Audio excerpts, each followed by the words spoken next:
मथुरा के एक चौबे जी थे। इनको भांग सोटने की बड़ी आदत थी।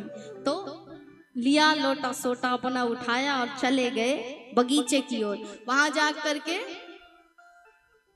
भांग घोटी।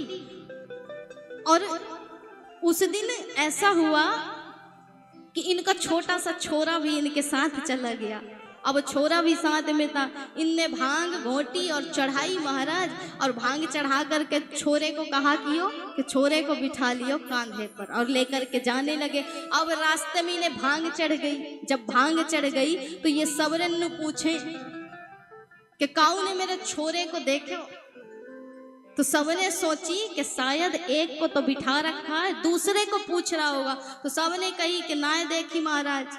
बोले महाराज बड़ी विडंबना है गई, पता नहीं कहाँ चलो गो, नन्हो सो छोरा, अब आखिर पता नहीं कहाँ को चले गो।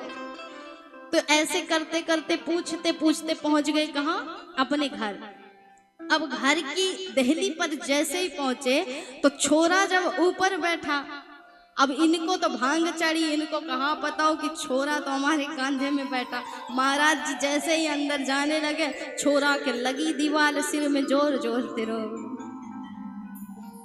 कहा अरे दारी के तू मेरे कांधे पर बैठो और मैंने तो इस सगर सबरे गावन में ढूंढ डाला। तभी से ये कहावत बनी कि गोदी में छोरा और शहर में ढिढोरा। तो वैसी ही स्थिति नारद जी की है तो सब कुछ आपके पास ही, लेकिन यहाँ वहाँ भटक रहे हो कि सत्कर्म क्या है, सत्कर्म क्या। महाराज अब आपने बता दिया कि श्रीमद् भागवत ही सत्कर्म है, तो कहाँ पर करें। तो एक ही स्थान है, कुछ नीचे हम जाएं और कुछ ऊपर नीचे वाले आ जाएं। एक ही द्वार है जहाँ से मुक्ति मिलती है, मुक्ति का प्राकाट्य होता, और वो है हरिद्वार अर्थात गंगा का द्वार, जहाँ से गंगा जी प्रवाहित हुई और निकल करके इस धराधाम में समाहित हो गई। वो हरिद्वार का स्थान महाराज, उसी में सुंदर एक वन था, आनंद नाम का वन।